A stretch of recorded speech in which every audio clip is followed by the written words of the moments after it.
পদ্মা নদীর তীরে ছিল এক অনন্য শহর, সুন্দরনগর। এই শহর ছিল স্বপ্নের মতো।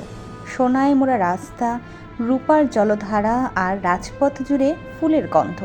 প্রতিটি সকাল শুরু হতো বেহালার সুরে, আর সন্ধ্যায় বাতাস ভরে যেত শাক আর সানাইয়ের আওয়াজে। মানুষ এখানে হেসে কথা বলতো, দরিদ্র বলো আর ধনী বলো, সবার জন্য ছিল শান্তি আর স্বস্তি। তাজা ফলের বাজার, সুগন্ধি মশলার হাট আর সোনালি রেশমের কাপড়ে ছেয়েছিল শহরটা। শিশুরা খেলতো রাজপ্রাসাদের বাগানে, আর রাজা রাজা বিজয় সিং ছিলেন গর্বের প্রতীক। রাজা ছিলেন বলবান, দয়ালু, কিন্তু তার একটা দুর্বলতা ছিল, অহংকার। তিনি বিশ্বাস করতেন তার রাজ্যে কোনো শক্তি নেই যা তাকে হারাতে পারে। একদিন এক অদ্ভুত ফকির এসে দাঁড়ালো রাজ দরবারে। তার গায়ে মাটি মাখা, চোখে আগুন, তার কণ্ঠে ছিল রহস্যময় শান্তি। তিনি বললেন, হে রাজা, সুখে মত্ত থেকো না। এই পৃথিবীর কিছুই চিরস্থায়ী নয়। একদিন পদ্মা নিজের গর্জনে সব গিলে নেবে।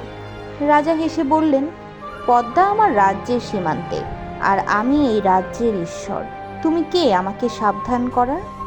সাধু বললেন, আমি শুধু বার্তা নিয়ে এসেছি।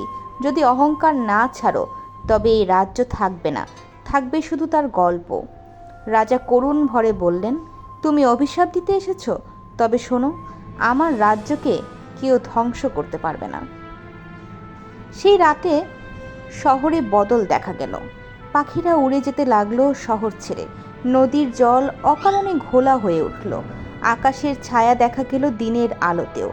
লোকেরা ফিস ফিস করে বলতে লাগলো, সেই সাধুর অভিশাপ দিয়ে গেছে, কিছু একটা হবে। কেউ কেউ বলল, নদীর তলায় নাকি দেখা গেছে জ্বলন্ত আলো। কেউ বলল, রাতে তারা শুনেছে অজানা কান্নার আওয়াজ। রাজা তখন হাসতেন, বলতেন, অন্ধবিশ্বাস, এসব কুসংস্কার। তারপর এলো সেই ভয়ঙ্কর রাত। আকাশ কালো হয়ে গেল, বাতাস থেমে গেল, মন্দিরের শিখরে বাজ পড়ল হঠাৎই। নদী ফুঁসতে লাগলো। পদ্মা যেন জেগে উঠল শত বর্ষের ঘুম থেকে। আচমকা নদী ভাত ভেঙে শহরের দিকে ছুটে এলো। জলের গর্জনে মানুষ আর নিজের কান পর্যন্ত শুনতে পারছিল না। রাজপ্রাসাদ আতঙ্কে, সৈন্য ছুটে বেড়াচ্ছে। রাজা আর রাজপুত্ররা পালানোর চেষ্টা করছে। লোকেরা আর্তনাদ করছে, শিশুরা মায়ের কোলে কাঁপছে। জল একে একে গ্রাস করে নিল সব। সোনার রাজপ্রাসাদ, মন্দির, বাজার, খেলার মাঠ, কিছুই রইল না। সকাল হলে সেখানে শুধু পদ্মার জল আর নীরবতা। সেই শহরের আর কোনো নামই রইল না মানচিত্রে, শুধু গল্প রয়ে গেল লোকের মুখে মুখে। এক রাজা ছিলেন যার রাজ্য গিলে খেয়েছিল পদ্মার অভিশাপ। আজও পদ্মার পাড়ে বসে মাঝিরা বলে, মাঝরাতে কেউ কেউ দেখে জল থেকে উঠে এলো সোনালি আলো। শোনা যায় বেহালা বাজে, কেউ কাঁদছে মাটির তলায়। বিজয় সিংহের রাজ্যে কি তবে এখনো ঘুমিয়ে আছে নদীর নিচে? পুরাতাত্ত্বিকবিদরা মাটির নিচে খুঁজে পেয়েছিলেন কিছু ধ্বংসাবশেষ, কিন্তু কেউ বলতে পারে না এটাই কি সেই সুন্দরনগর। হয়তো গল্প, হয়তো সত্য, কিন্তু পদ্মার ঢেউ এখনো সেই রহস্য বয়ে নিয়ে চলে গেছে, নীরবে, অবিরত।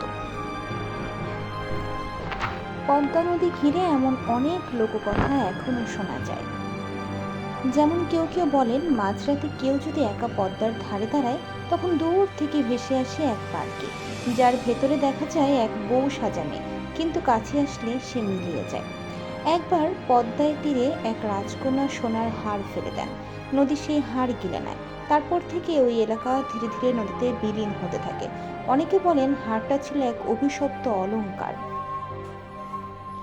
কিছু মাঝি বলেন জলের নিচে এক রূপবতী নারী থাকেন, যিনি মাঝিদের ডেকে নেন, যে তারা ডাক শুনে তাকায় আর ফেরে না। লোকমুখে আরও শোনা যায়, পদ্মার তলায় এক বিশাল সাদা নাগিন বাস করে। সে শতাব্দী ধরে নদীর ভারসাম্য রক্ষা করে। কেউ যদি নদীকে অপমান করে, নাগিন রেগে গিয়ে বন্যা ঘটায়। আরও জানা যায়, একটা সময় ছিল যখন পদ্মা ছিল শান্ত এবং সুন্দর। কিন্তু এক ভয়ানক ড্রাগন নদীর তলায় বাস করত, যার সিংহাসন ছিল সোনালী। সেই ড্রাগনকে কেউ দেখেনি, তবে লোকজন বলছে সে মাঝে মাঝে নদীর পাড়ে ঢেউ সৃষ্টি করে। সে কেউ যদি তার শান্তিপূর্ণ এলাকা না মানে তাহলে বন্যা আসে এবং অনেক মানুষ হারে। এক সময় পদ্মা নদীর তীরে এক শক্তিশালী শহর ছিল, যার রাজা ছিল অত্যন্ত নিষ্ঠুর। তার শাসনামলে বহু নিরপরাধ মানুষকে তিনি হত্যা করেছিলেন। শহরের লোকেরা বলতো রাজার অশান্ত আত্মা এখনো পদ্মার তলায় ঘুরে বেড়ায়।